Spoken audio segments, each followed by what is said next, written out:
Hi guys! Andito pala ako sa Czech Republic. So today, namasyal ako sa Prague sa main city at capital ng Czech Republic. Samahan niyo kung puntahan yung mga tourist spots and destination and mga historical building dito sa Prague. At yung seminary garden na taniman ng sakura or cherry blossom. At napakarami pang souvenir shop. Maaga akong umalis ng bahay, mga 4 a.m. Nagbook lang ako ng Flixbus at diretso na yung bus na to papuntang Prague. Mabilis lang naman yung naging biyahe, umabot lang naman ng 1 oras. Pagbaba ko dito sa Prague, hindi ko ina-expect yung lamig. Medyo ngarag pa nga ako at kulang sa tulog. Konting lakad lang, natanong ko na kaagad yung astronomical clock dito sa may Old Town Tower. Sakto wala pang mga turista, makakakuha pa ako ng magagandang picture habang hindi pa crowded dahil isa rin yan sa mga dinadayo ng mga turista dito. Sobrang ganda niya at ang laki, ang sarap niyang pagmasdan. At alam niyo ba, ang The Prague Astronomical Clock ay ginawa noong 1410, ang the oldest functioning astronomical clock sa buong mundo. It showcased both sun and moon equal and divine opposite circuiting the North Pole from above. O diba, may natutunan na naman kayo sa akin kahit papano. Pagkatapos dyan, naglakad lang ako ng konti at nakapunta na ako ng Charles Bridge. Ang ganda talaga ng timing na pagpunta ko dito at nasolo ko pa tong spot na to at nakapag-emote-emote pa ako dito ng konti. Dahil alam ko maya-maya mapupuno na naman ng mga turista to na naglalakad dito ng pabalik-balik. Dumiretso lakad na nga rin ako niyan after ko makakuha ng magagandang shots. Dahil nagugutom na rin ako, bumili na rin ako ng food sa malapit na convenience store. At hindi pa nga ako nag-almusal dahil sa sobrang aga kong umalis ng bahay. Nagtingin na nga ako dito ng mga maiinom at tinapay. Dahil kailangan ko ng energy sa next destination na pupuntahan ko dahil medyo mataas to. Medyo hinihingal na nga ako dyan at nakakaranda na ng init kahit malamig dito. Ito palang pupuntahan ko ay yung Prague Castle or yung Saint Vitus or Vitus Cathedral na isa sa favorite kong structure dito. At dito rin currently nakatira ang President ng Czech Republic. Sa lahat ng building and cathedrals na napuntahan ko, dito talaga ako sobrang namangha dahil yung detalye ng cathedral ay sobrang ganda. Isa to talaga sa mga dahilan kaya gusto kong pumunta dito sa Prague. Gusto kong makita ng personal ang lagi ko lang nakikita sa mga picture. Mukha siyang palasyo sa sobrang ganda. Tingnan niyo yung mga tao ang liit dahil sa sobrang laki niya. Dahil ayoko muna siyang iwan kaya dito na rin ako nag-almusal. Buti na lang hindi maselan dito sa loob at pwedeng kumain.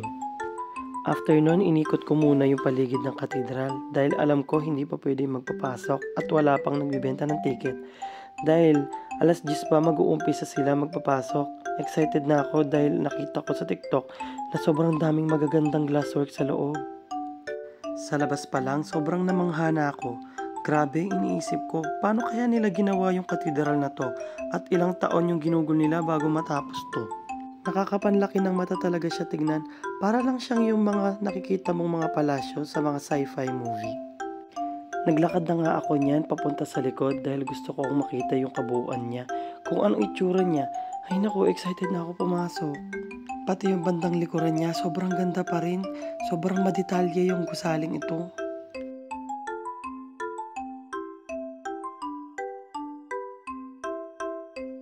Bigla ko napansin lobat na pala yung cellphone ko. Hindi pwede kasi hindi ako makakapag-record at makakapag-picture. Kaya dali-dali akong pumunta ng Starbucks para makapag-charge. At umorder na rin ako para makapagpahinga. Lapit-lapit lang naman yung mga tourist spot dito kasi nasa center ako ng city. Kaya pumunta na rin ako sa mga souvenir shop at nagtingin-tingin. Marami silang iba-ibang souvenir gaya ng ref magnet, mga keychain, figurines, shirt, tasa, can opener. Gusto ko sanang bumili pero naisip ko saka na lang pagpauwi na ng Pinas pampasalubong. Di naman ganun kamahal at ang gaganda pa. Magkakatabi din yung mga souvenir shop dito at itong oras na to sobrang dami ng tao dahil alam ko nasa alas 10 na ata to ng umaga. Nag-uumpisa na nga dumagsa ang mga turista at alam ko bukas na rin yung katedral kaya dali-dali na rin akong bumalik doon. This time may kasama ako. Nakilala ko siya sa may John Lennon Wall. Kapampangan din siya gaya ko. Pero nurse siya from Canada. Namamasyal din siya dito sa Europe at ang super nice niya.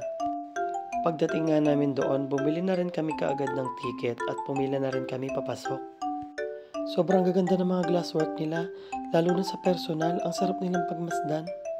Sobrang nakakalula ang loob ng katedral, sobrang laki at sobrang luwag. Ang ganda rin niya.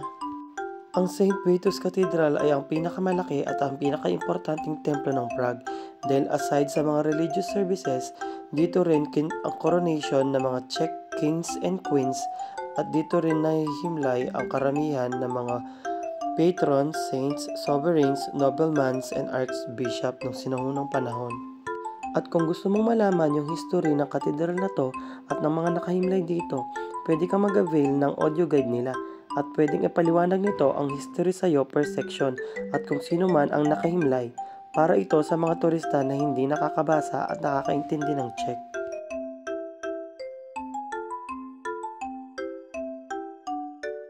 Ang sunod naman at kasama sa ticket namin ay ang St. George Basilica na founded by Prince Vratislav, year 1920 pa. Biruhin mo, ganun na siya katagal pero na-preserve yung ganda. Dito sa kabilang katedral ay makikita mo yung mga magagandang painting sa wall and ceiling na na-preserve nila simula noong unang panahon. Feeling turista talaga ako this day. Hindi ako nakakaramdam ng pagod sa paglalakad kahit feeling ko ang dami ko nang nagawang steps. Kasi puro ang gaganda ng mga nakikita kong bagay dito. Sunod naman namin pinuntahan ay yung Golden Lane, yung mga tiny house na iba-ibang kulay. Karamihan dyan ay mga souvenir shop na at nagtitinda ng iba't ibang herbs. Ang cute na mga bahay, karamihan sa mga pumapasok yumuyuko kasi ang liliit nga ng mga pinto nila. Pero ang sarap pasukin kasi ang gaganda ng mga gamit nila sa loob. Yung ibang tiny house dyan may kwento, may mga history. Nakadikit sila sa pinto nila, tinamad lang ako magbasa. Nung sinunang panahon kasi may mga tao talagang nakatira dyan, katulad ni Matilda, the sidekick, yung tinorture. Pero tinamad na rin ako magbasa doon, pero alam ko ganun yung nangyari sa kanya. So hanggang dito na lang guys, bali may part 2 pa yung pagkala ko dito. I-upload ko na lang kinabukasan dahil masyado na mahaba itong video. Marami pang kasunod guys.